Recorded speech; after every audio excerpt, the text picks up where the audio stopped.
Kanchipuram Varamahalakshmi Silks, the Grand Banarasi Mela. First time ever in Hyderabad starting from November 1st.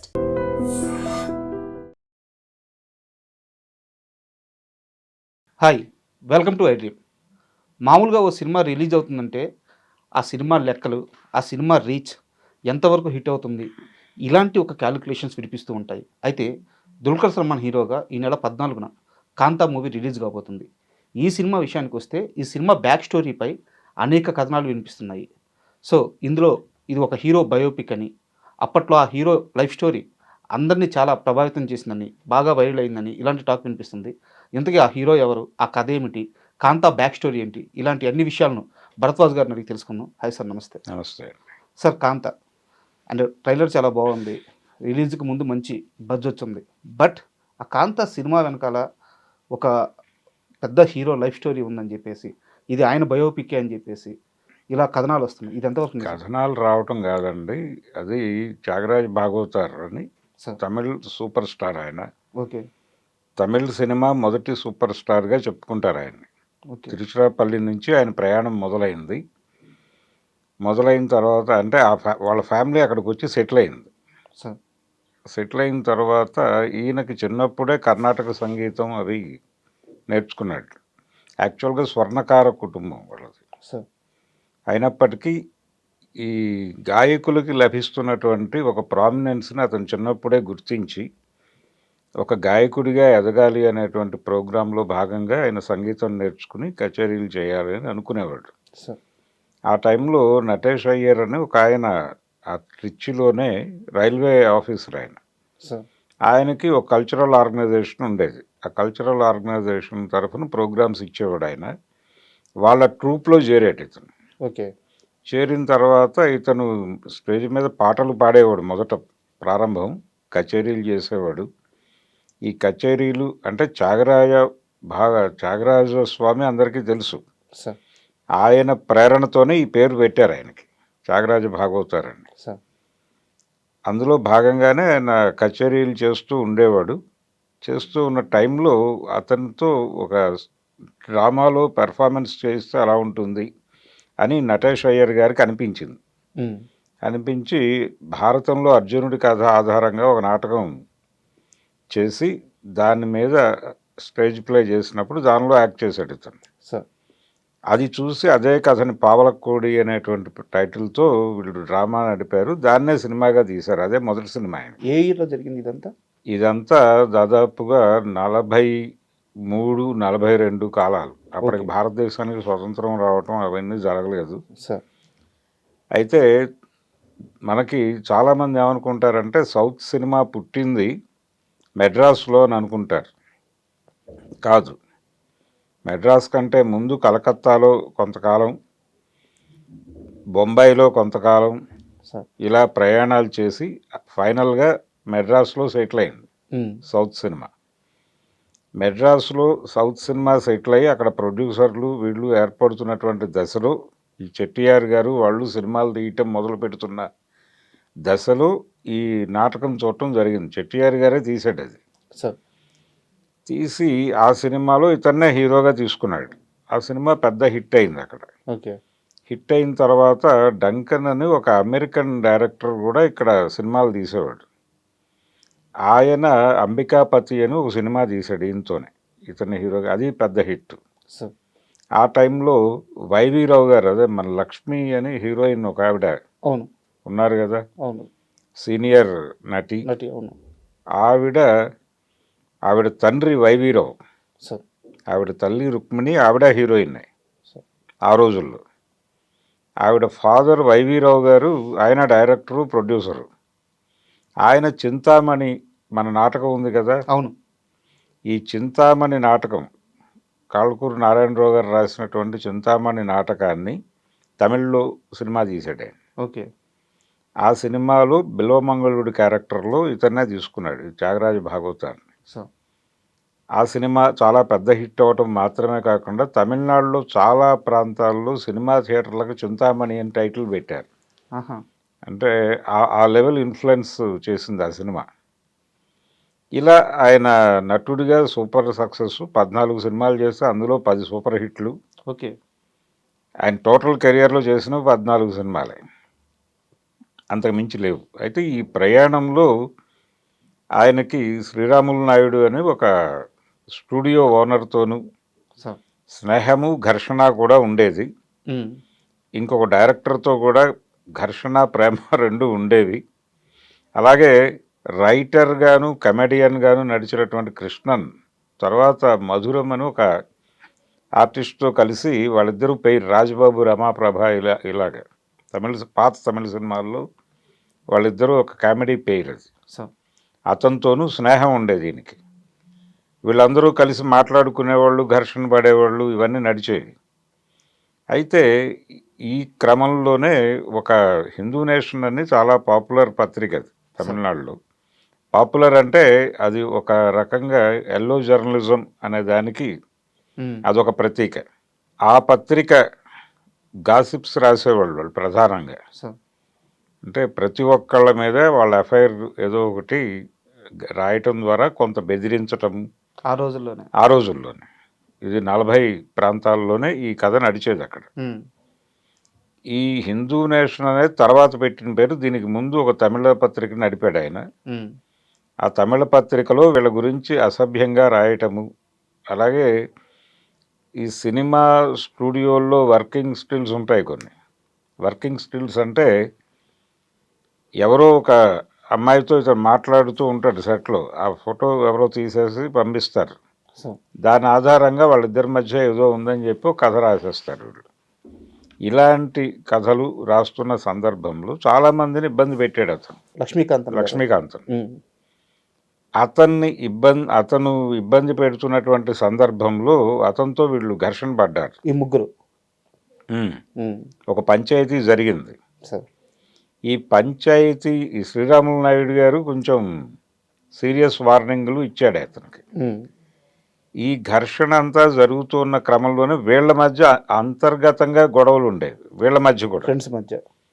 ఈ ఘర్షణల మధ్య ఇతని character ఏంటంటే, ఈ Lakshmikanthan character ఏంటంటే, యాక్చువల్గా అతని మీద రాండార్ గయ్యను జర్నలిస్టు పరిశోధన చేసి రాసిన విషయం ఏంటంటే, అతను ఫ్రమ్ ది బిగినింగ్ అతనిలో క్రిమినల్ యాటిట్యూడ్ కూడా ఉండేది అని. ఓకే. అతను వాంటెడ్గానే హెరాస్ చేసేవాడు జనాల్ని అనేది ఆయన రాశాడు. ఆ ప్రయాణంలో ఆయన బాధితులు చాలామంది ఉండేవాళ్ళు ఆ రోజుల్లో. ఈ బాధితులు ఎవరున్నప్పటికీ ఒకరోజు ఆయన రిక్షాలో పెడుతూ ఉండగా పొడిచి చంపారు, కత్తులతో దాడి చేసి చంపారు. ఇది ఈ హత్యలో వీళ్ళున్నారు, కృష్ణన్, అలాగే శ్రీరాములు నాయుడు, ఈ త్యాగరాజ భాగవతార్. జర్నలిస్ట్గా ఇంత అభిప్రాయ భేదాలు ఉన్నాయి కాబట్టి ఇంత ఇబ్బందులు కూడా వాళ్ళ మీదకి వెళ్ళిపోయిందా, వాళ్ళు నిజంగా పార్టిసిపేట్ చేశారు? అంటే ఈ డైరెక్టర్ గారు వీళ్ళని అలా ఇరికించారు అనేది ఒక కథ ఉంది. ఓకే. అయితే దానికి కూడా క్లారిటీ లేవు ఎవరికి.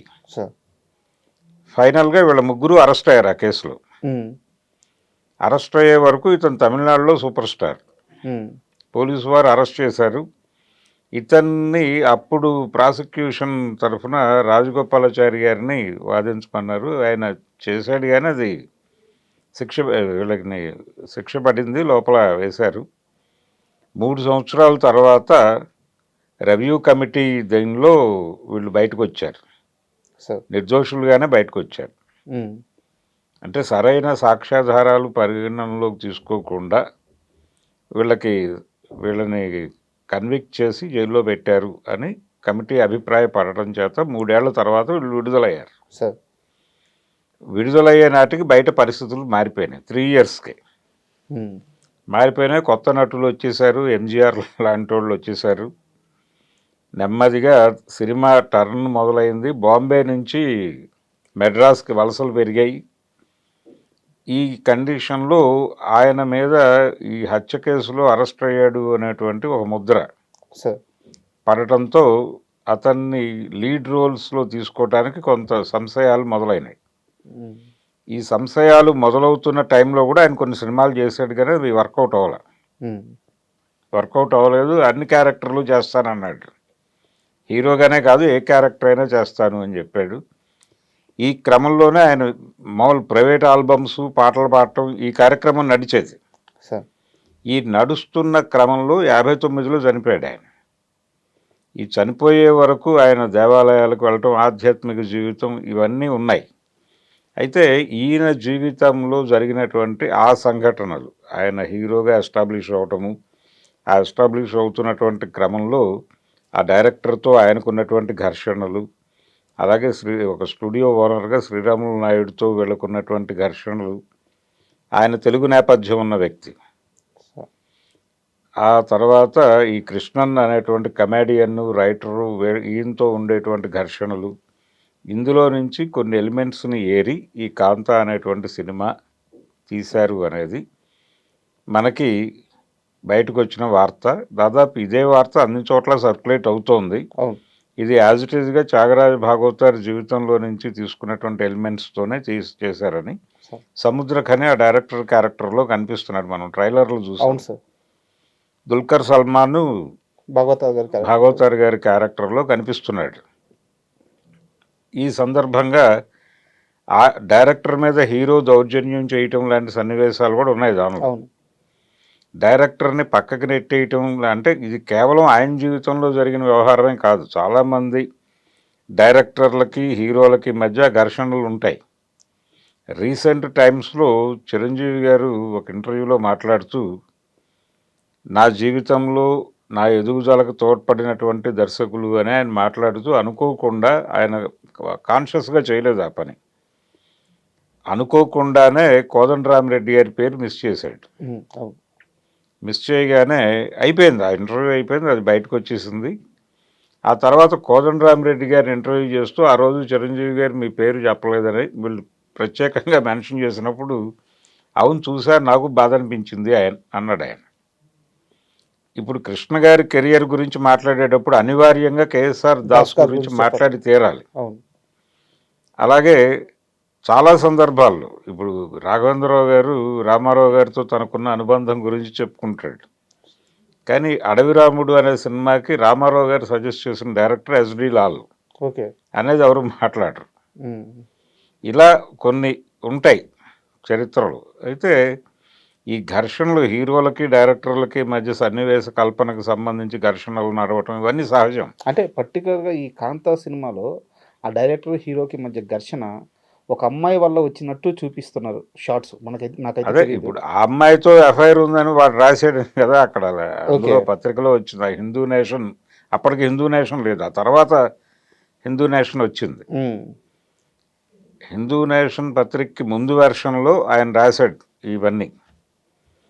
అవి ఈ వివాదానికి కారణం. ఈ లక్ష్మీకాంతన్ మర్డర్ కేసుకి అది పునాది.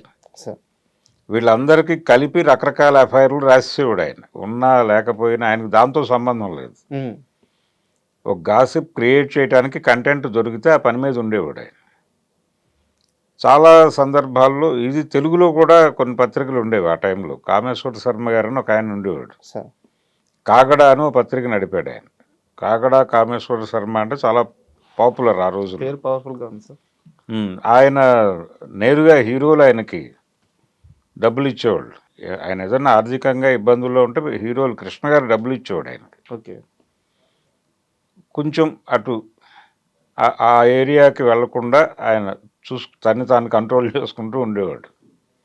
చాలామంది మీద తన ఇష్టం వచ్చిన ధోరణిలో రాసుకుంటూ వెళ్ళిపోయేవాడు ఆయన. చిరంజీవి గారి వరకు నడిచింది అది. కాగడ బాధితుడే చిరంజీవి గారు కూడా. ఆయన హీరోగా ఎంట్రీ ఇచ్చిన తర్వాత కామేశ్వర శర్మ గారు తగ్గాడు. అంటే అయిపోయింది అప్పటికి, ఆయన ఏజ్ అయిపోయింది. ఈ లోపల ఆయనకి ఎన్టీఆర్ పొలిటికల్ ఎంట్రీ ఇచ్చేసరికి ఈయన కిష్కింద అని ఒక పొలిటికల్ మ్యాగజైన్ పెట్టి అటు డైవర్ట్ అయ్యాడు. అటు డైవర్ట్ అయ్యి కాంగ్రెస్ వాళ్ళ కనుసన్నల్లో అది నడిచేది. రామారావు గారి మీద సినిమా పరిశ్రమలో గాసిప్స్ రాయటం అనే ప్రోగ్రాం, ఎన్టీఆర్ని టార్గెట్ చేస్తూ ఆయన్ని బదనాం చేయటం అనే ప్రోగ్రాం రామారావు గారు కూడా ఒక దశలో ఆదరించాడు ఈయన్ని. అది కూడా చెప్పుకునేవాడు ఆయన మొహమాటం లేకుండా. రామారావు గారు కూడా నన్ను బాగా చూసుకున్నాడు ఒక దశలో అని ఈయనే చెప్పేవాడు, ఈ కామేశ్వర శర్మ గారే. ఇలా అందరు హీరోలు ఎందుకు వచ్చిన గొడవ ఇతంతో అన్న పద్ధతిలోనే వ్యవహరించేవారు. అలా తమిళ్లో నడిపినవాడు ఆయన, ఈ లక్ష్మీకాంతన్. అతన్ని అటాక్ చేయటంలో ఈ ఎఫ్ఐఆర్లన్నీ నడిచినాయి. అది కూడా ఉంటుంది ఆ సినిమాలో అని అంటున్నారు. సార్. వాళ్ళైతే అధికారికంగా అవును. ఈ త్యాగరాజ భాగవతార్ కథ అని చెప్పలేదు. కానీ ఈ త్యాగరాజ భాగవతార్ ఫ్యామిలీ ఈ జరుగుతున్న ప్రచారం మీద ఇది మా వంశానికి చెందినటువంటి అంటే మేము గౌరవించేటువంటి ఆయన మనవడు సుబ్రహ్మణ్యం, ఆయన ఒక కేసు ఫైల్ చేశాడు తమిళనాడులో ఓకే. ఈ సినిమాకు వ్యతిరేకంగా. అది కోర్టు స్వీకరించింది. అంటే ఆయన ఆ రోజుల్లో సూపర్ స్టార్డమ్ అనుభవించాడు. అలాగే తనకు వచ్చినటువంటి రెమ్యూనరేషన్ అనేక సంస్థలకి, అనేక సాంస్కృతిక సంస్థలకి ఆయన దానాలు కూడా చేశాడు. దానికి సంబంధించిన చరిత్ర అందరికీ తెలుసు. ఇప్పుడు ఆ నటేష్ అయ్యర్ గారు ఇలాంటి వాళ్ళు నడిపేటువంటి సంస్థలన్నిటికీ ఈయన ఆర్థికంగా సపోర్ట్ చేసేవాడు.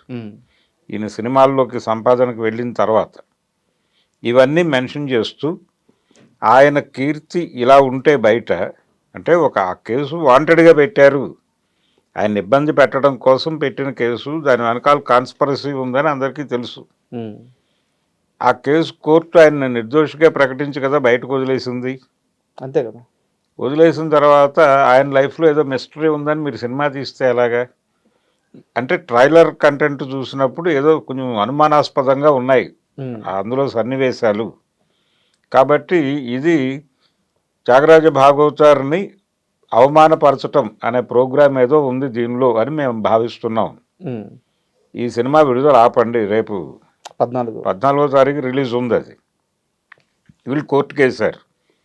కోర్టు 18వ తారీఖు వాయిదా వేసింది. ఇప్పుడు ఈ సినిమా రిలీజ్ ఉంటుందా ఆగుతుందా అనేది ఒక అనుమానం ఇప్పటికి. ఈరోజు వార్త అది. కాబట్టి ప్రస్తుతం మెడ్రాస్ హైకోర్టులో ఉంది గొడవ. మెడ్రాస్ హైకోర్టు డెసిషన్ మీద ఈ సినిమా రిలీజ్ అవుతుందా లేదా అనేది తెలియాలి. ఓకే.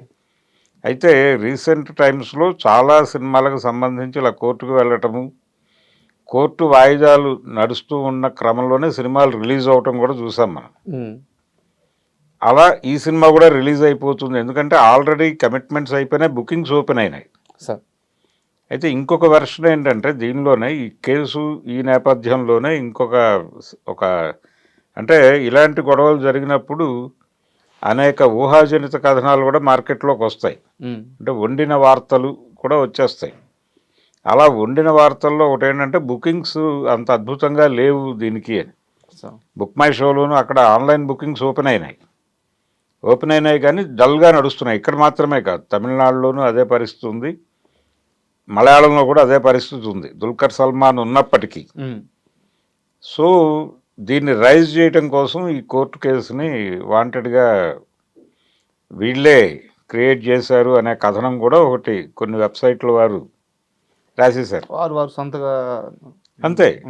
అంటే కాన్స్పిరసీ థియరీస్ పుట్టించడం అనే దానిలో ఎప్పుడూ కూడా ప్రెస్ ముందే ఉంటుంది. ఇదేమో ఆల్రెడీ ఓ జర్నలిస్ట్ ఇన్వాల్వ్ అయి ఉన్నటువంటి కథ ఇది. అవును. అందుకని ఒక క్యూరియాసిటీ మొదలైంది ప్రపంచానికి. అసలు ఏం చెప్పబోతున్నారు వీళ్ళు సినిమాలో? త్యాగరాజ భాగవతార్ విలన్గా చూపించబోతున్నారా, హీరోగా చూపించబోతున్నారా? ఆ డైరెక్టర్ని ఎలా తెలుస్తున్నారు ఫైనల్గా? అందులో కృష్ణన్ క్యారెక్టర్ ఏంటి, శ్రీరాములు నాయుడు క్యారెక్టర్ ఏమిటి? ఈ చర్చ అంతా జరుగుతోంది బయట. చాలామంది జర్నలిస్టులు కొంచెం పరిశోధన చేసి ఎందుకైనా మంచిదని కంటెంట్ కూడా పెట్టుకొని రెడీగా ఉన్నారు. ఇది నడుస్తున్నటువంటి కథ నేపథ్యం. అంటే చాలా ఆ మధ్య మహానటి అనే సినిమా వచ్చింది తెలుగులో, సావిత్రి గారి బయోపిక్ అన్నారు. ఆ బయోపిక్లో సావిత్రి గారి జీవితంలో జరిగినట్లుగా తీసిన పరిస్థితి నడిచింది. నేరుగా వాళ్ళ ఫ్యామిలీకి కూడా తెలుసు ఆ విషయం. పర్టికులర్గా జమినీ గణేషన్కి సంబంధించిన సన్నివేశాల కల్పనలో కొంత వాళ్ళు ఆయన్ని విలన్గా చూపించే ధోరణి నడిచింది అనేది జమినీ గణేషన్ కుమార్తె, ఆవిడ డాక్టర్ అక్కడ మెడ్రాస్లో, ఆవిడ అబ్జెక్ట్ చేసింది, పుష్పవల్లి గారి కూతురు. అలాంటి సందర్భమే దీనికి కూడా ఉండొచ్చు. అలాగే రామారావు గారి బయోపిక్ తీశారు 2 భాగాలుగాను. ఆ 2 భాగాల్లోనూ అనేక గందరగోళాలు ఉన్నాయి. ప్రధానమైన గందరగోళం ఏంటంటే ఆయన సినిమా పరిశ్రమ హైదరాబాద్ రావడానికి నాగేశ్వరరావు గారితో కలిసి ప్రయత్నం చేయటం లాంటి సన్నివేశాలు ఉన్నాయి దానిలో. అది అందులో పూర్తి సత్యం లేదు. రామారావు గారు ఆంధ్రపత్రికలో 5 వ్యాసాలు రాశాడు మెడ్రాస్ నుంచి హైదరాబాద్ రావటానికి ఉన్నటువంటి ఇబ్బందులు ఏమిటి అని. 5 వ్యాసాలు రాశాడు సీరియల్గా.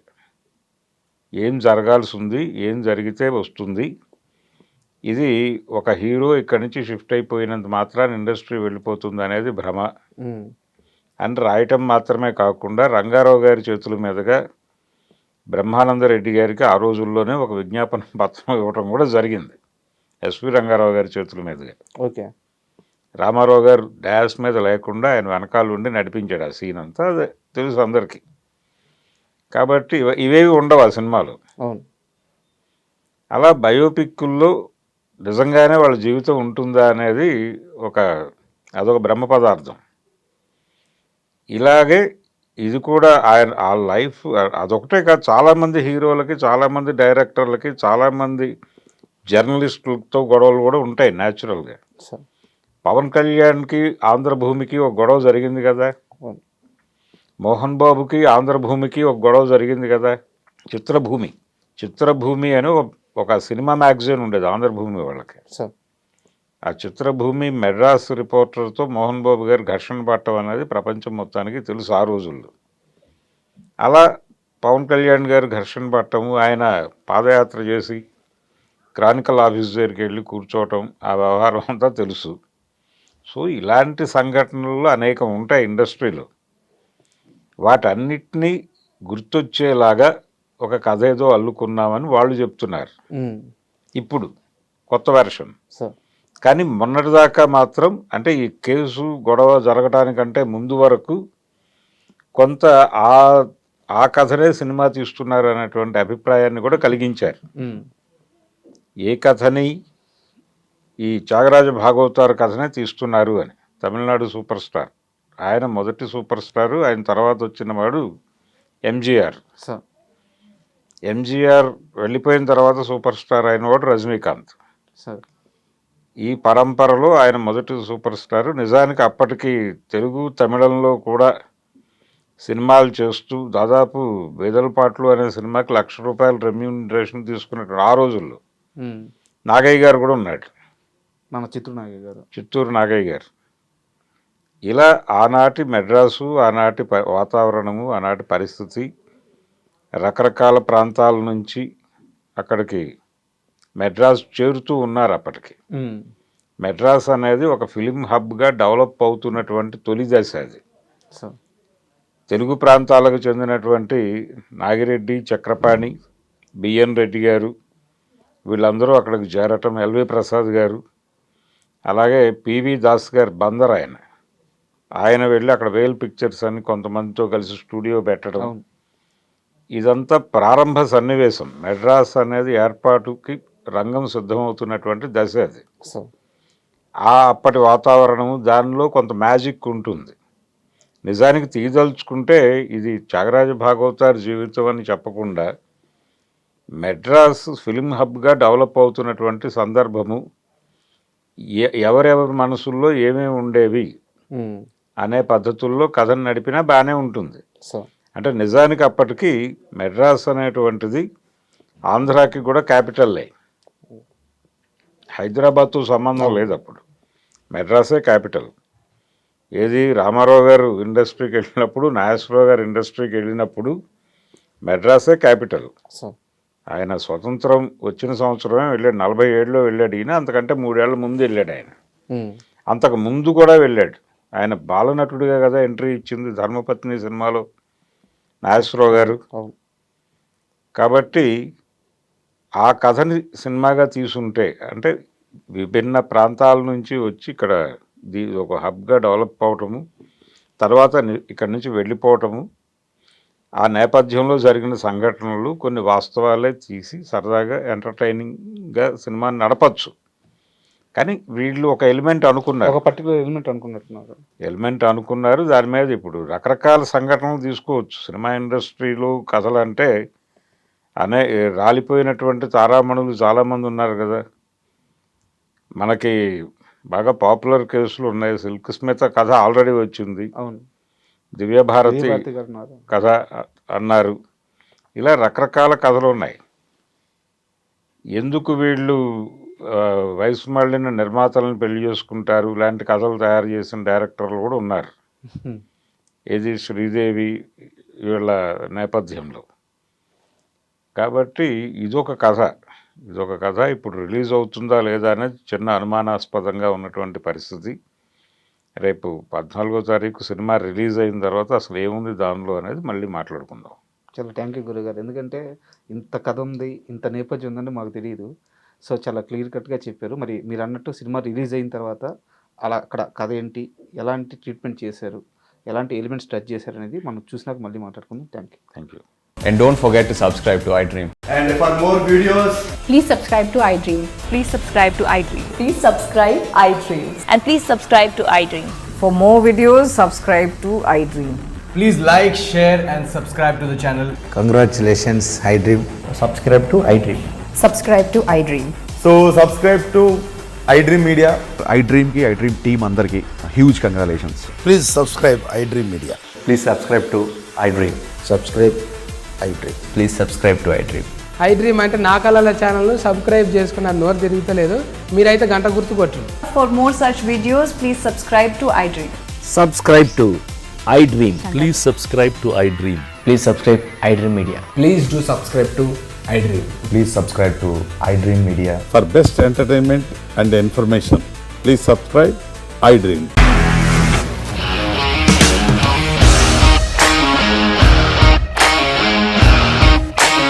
ఇండస్ట్రీలో కమిట్మెంట్ ఇష్యూస్ వస్తే నీకు కూడా వచ్చినట్టు మార్నింగ్ తీసుకెళ్ళాలంటే కొట్టి పడేస్తారు.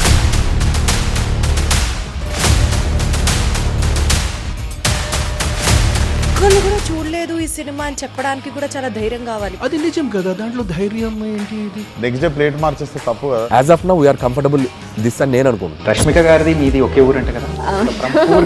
నీకు కోపం వచ్చిందంటే బాగా తిట్టేత్తరా? తిట్టేద్దామండి. నిజంగా గేమ్ ని ఎలా చేంజ్ చేయగలిగారు? ఏపీఎస్ఎఫ్సి వాళ్ళకి 6 నెలల్లో నేను 6 లక్షలు కట్టా. బిజినెస్ చేయాలనుకుంటే it is as difficult as riding a tiger.